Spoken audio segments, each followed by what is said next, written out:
La mise à jour numéro 2 de Forza Motorsport vient d'être annoncée et ce que je vous propose dans cette vidéo, c'est tout simplement de faire le tour de toutes les petites et grosses choses qui vont arriver sur le jeu avec cette mise à jour. Bienvenue dans cette nouvelle vidéo d'actualité sur Forza Motorsport. Je rappelle que dans la conférence où les news sur Forza Motorsport ont été annoncées, il y a également des news sur la saison 27 de Forza Horizon 5 avec la liste des nouvelles voitures, avec tout ce qui va bien. Donc si cela vous intéresse, je vous invite à aller checker la vidéo que j'ai fait hier qui était vraiment dédiée à l'actualité Forza Horizon 5. Je fais les deux jeux séparément, comme ça c'est plus simple pour vous à suivre. Aujourd'hui on va parler que de l'actualité Forza Motorsport, de cette mise à jour qui ajoute quand même un nouveau circuit, 2 nouvelles épreuves de carrière, des nouvelles épreuves multijoueurs et surtout 14 voitures et 200 corrections de bugs qu'on va plus ou moins détailler dans cette vidéo. Juste avant de parler de tout ça, sachez que le concours jeu à gagner du mois en partenariat avec Instant Gaming a été relancé, on est au début du mois, donc si vous avez envie de tenter votre chance et de gagner pourquoi pas Forza Motorsport ou n'importe quel autre jeu, n'hésitez pas à participer à son concours, c'est gratuit, c'est via le lien qui est sous cette vidéo en top commentaire, il suffit de cliquer dessus, ensuite de cliquer sur le bouton participer, et le dernier jour du mois, si vous êtes tiré au sort,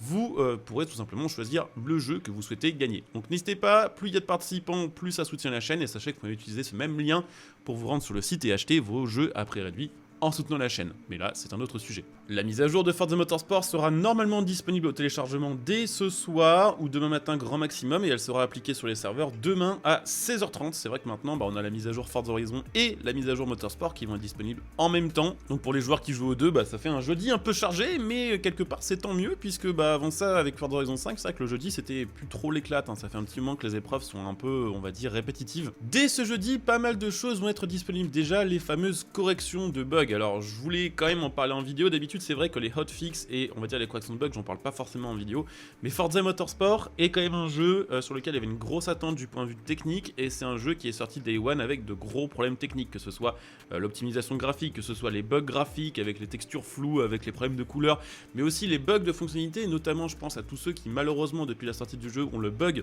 avec la sauvegarde infinie lorsque vous améliorez une voiture ou lorsque vous avez terminé les essais par exemple, ce qui fait qu'on peut juste pas avancer dans la carrière, ou même des gens qui ont perdu plusieurs fois leur progression de carrière, enfin bref, des tas de bugs de merde comme ça.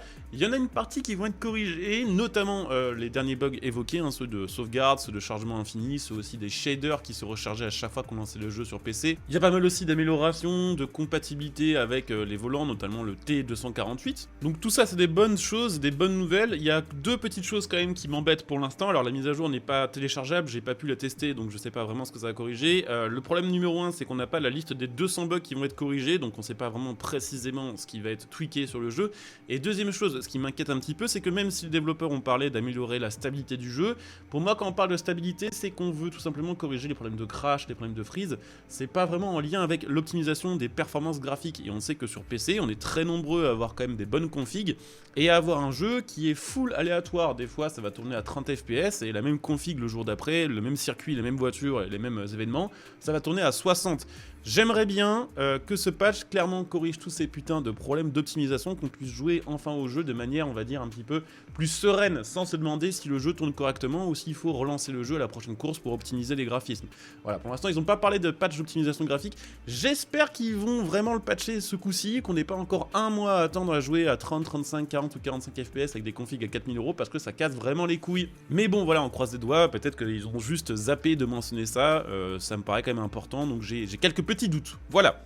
Bref, nouvelle chose ajoutée sur le jeu côté contenu maintenant, il y a un nouveau circuit. Alors je sais bien que pas mal de gens attendent le NURB, mais ça fait quand même des mois qu'on sait que le NURB n'arrive pas avant le début 2024, d'ailleurs on sait maintenant que ce sera au printemps 2024, donc voilà, faut encore un petit peu de patience, mais il y a quand même un nouveau circuit qui a été ajouté sur le jeu, c'est Yas Marina qui revient de Forza Motorsport. Alors évidemment, comme tous les circuits de Forza Motorsport, il a été retravaillé par rapport à Motorsport 7 pour améliorer son rendu graphique, pour améliorer les environnements, et c'est vrai que c'est assez flagrant par rapport à Forza Motorsport 7. Le truc c'est que par contre Yas Marina c'est pas un circuit sur lequel je crois qu'il y a une grande hype. Effectivement le circuit est stylé, le circuit se passe dans un cadre qui est quand même assez joli, mais voilà, à côté d'un Monza, à côté d'un Red Bull Ring ou je sais pas, d'un circuit type Nordschleife, c'est vraiment pas la même hype quand même, donc je sais pas pourquoi ils ont choisi ce circuit en numéro 1 pour la première mise à jour. En tout cas bon, ça fait toujours un nouveau circuit gratuit, il suffit de télécharger la mise à jour pour qu'il soit ajouté.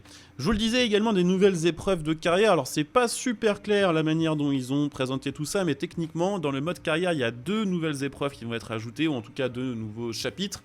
Le chapitre Prestige et le chapitre Italian Open. Le mois dernier, on était sur du German Open et c'était buggé, on pouvait participer avec n'importe quelle voiture. D'ailleurs, j'ai pris une Maserati, donc peut-être qu'on va reprendre la Maserati pour cette saison si c'est débugué. Ces 2 nouvelles épreuves de carrière sont centrées sur, bon, vous l'aurez compris, les voitures italiennes d'un côté, les voitures prestigieuses de l'autre, et permettront de gagner 2 nouvelles voitures qui sont en fait des retours d'anciens Forza, mais qui n'étaient pas présents dans le line-up Forza Motorsport pour l'instant. La Lamborghini Sesto Elemento de 2011 pour le chapitre Prestige et la Ferrari 488 GTB pour le chapitre Italian Open. Il y aura également des nouvelles épreuves à faire en multijoueur et de nouvelles épreuves ajoutées au mode rival. Je suppose que ces nouvelles épreuves du mode rival, ce sera lié à l'ajout de Yas Marina.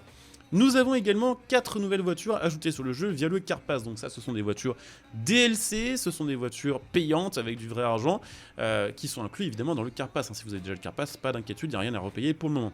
Ces 4 voitures sont la Lotus numéro 1 type Lotus 40 de 1965, la McLaren 720 GT3 de 2019, ça c'est quand même assez chouette, la Mercedes AMG GT3 de 2018 et la Peugeot 308 Sport Competition de 2019, donc quelques quand même ajouts assez sympathiques. Je pense que ces 4 voitures bien à leur place, je dirais, sur Forza Motorsport tout simplement. Et puis évidemment d'autres modèles ajoutés, alors gratuitement ce coup-ci, c'est les Spotlight Cars. Alors là-dessus, je vous avoue que je veux bien une explication en commentaire si quelqu'un a compris ce qui a été dit dans le live de Forza Motorsport. Les Spotlight Cars, certaines se débloqueront via des épreuves, certaines s'achèteront directement dans le concessionnaire, certaines se débloqueront via les championnats vedettes. J'ai l'impression qu'il y a 50 manières de débloquer ces nouvelles voitures, mais que on va dire que pour l'instant ils n'ont pas expliqué précisément ce qui était débloquable sur telle ou telle épreuve. Mais dans ces nouvelles voitures gratuites, il y a quand même quelques modèles assez sympathiques, de nouveaux modèles. Alors les anciens modèles, on va commencer par ceux-là, comme ça voilà, on regarde la hype pour après.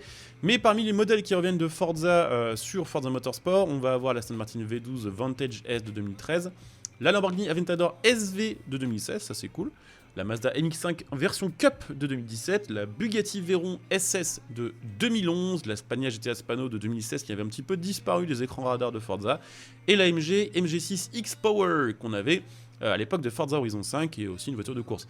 Maintenant, il y a 2 nouveautés, vraies nouveautés sur cette mise à jour. C'est la Gordon Murray T50, alors ça, énorme dinguerie, ça va être vraiment fou à conduire. V12 qui prend 13 000 tours sur une caisse routière, c'est incroyable. Et la Sanine S7 LM qui fait 1300 chevaux full stock et qui est monstrueuse techniquement, c'est une grosse voiture américaine. Donc on va voir ce que ça donnera évidemment au niveau du pilotage. Je pense que je testerai la plupart de ces voitures en vidéo, peut-être pas toutes parce que clairement l'Aston Martin c'est cool, mais on les a depuis 2013 sur les Forza. Au bout d'un moment, vous voyez ce que je veux dire, ça fait un petit peu répétitif. D'ailleurs sachez que si vous êtes joueur Forza Horizon 5, la Sanine S7 aussi est ajoutée sur Forza Horizon 5 avec la mise à jour qui sort en même temps, sauf que ce qui est très bizarre c'est que sur Motorsport elle est ajoutée gratuitement, mais sur Forza Horizon elle est ajoutée en DLC, voilà, donc ça fait bizarre. Je sais pas pourquoi d'un côté c'est gratuit et de l'autre c'est payant, c'est un peu le bordel. Globalement, mon avis, on va passer à la partie mon avis sur cette mise à jour. Évidemment, vous pouvez donner le vôtre en commentaire pour dire un petit peu si vous pensez que c'est insuffisant, si c'est bien, si les voitures vous intéressent. Globalement, j'ai 2 choses à dire principalement par rapport à cette mage. Alors la première, c'est pas vraiment concernant la mage, mais c'est concernant le format d'annonce de la mise à jour. J'espère que pour la saison 3 et la mise à jour 3, ils repenseront la façon dont ils annoncent les news sur Motorsport, parce que c'était vraiment pas super clair, vu qu'en fait il y a 50 types d'épreuves sur Forza Motorsport. J'hyperbole un peu, c'est vraiment pas clair de dire il y a tel ou tel truc en spotlight, mais on sait pas comment le débloquer, voilà. Donc ça, c'est par rapport à la com, je trouve que c'est un peu chelou, un peu chiant à suivre. Et deuxième chose, je trouve que pour une première mage, ça donne un petit goût de trop peu. Tout simplement parce que sur les 14 voitures ajoutées sur cette mise à jour, il n'y en a que 6, si je dis pas de bêtises, qui sont de vraies nouveautés. Donc quand même une très grande majorité de voitures de retour d'anciens Forza. Ce qui commence, on va dire, assez mal pour le côté recyclage de ce Forza. Bon, après, voilà, faut voir si de nouvelles améliorations, faut voir si le son a été retravaillé, faut voir tout ça. Mais même si la mage en soi, elle est bonne, il y a un nouveau circuit gratos, de nouvelles épreuves de carrière, 14 nouvelles voitures, je trouve que pour un jeu qui a eu 6 ans de dev, ajouter si peu de choses dès les 2 premières saisons, surtout, on va dire, au moment où on arrive quand même sur la période de Noël, où on sait que c'est important pour les jeux vidéo, les mises à jour de Noël et les gros contenus pour la fin d'année.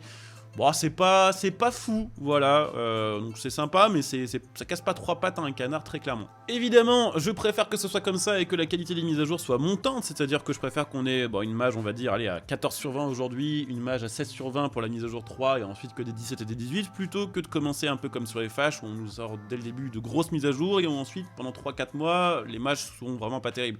Donc on verra. Voilà, si c'est juste le début, pourquoi pas. Si c'est considéré comme étant the big update, voilà, pour fêter le lancement du jeu, c'est pas non plus dingo. Et j'espère évidemment que parmi les fixes, il y aura vraiment les patchs PC optimisation qui seront présents. Sinon, ça va être très compliqué de continuer à se chauffer pour jouer à Forza Motorsport. Voilà, donc c'était mon avis, plutôt cool mais pas transcendant non plus. J'espère que cette vidéo aura été suffisamment complète pour que vous soyez au courant d'absolument toute l'actualité sur Forza Motorsport. Si vous avez passé un bon moment à la regarder, je vous invite comme d'hab à laisser un petit like, à vous abonner pour les prochaines vidéos. Vous pouvez bien sûr venir me follow sur Twitch puisque la nouvelle saison, je vais évidemment la faire en live. Vous pouvez venir follow, vous pouvez claquer évidemment votre Twitch Prime pour soutenir la chaîne Twitch. De mon côté, je coupe cette vidéo ici, je vous souhaite bon jeu à tous et je vous dis à très bientôt. Ciao!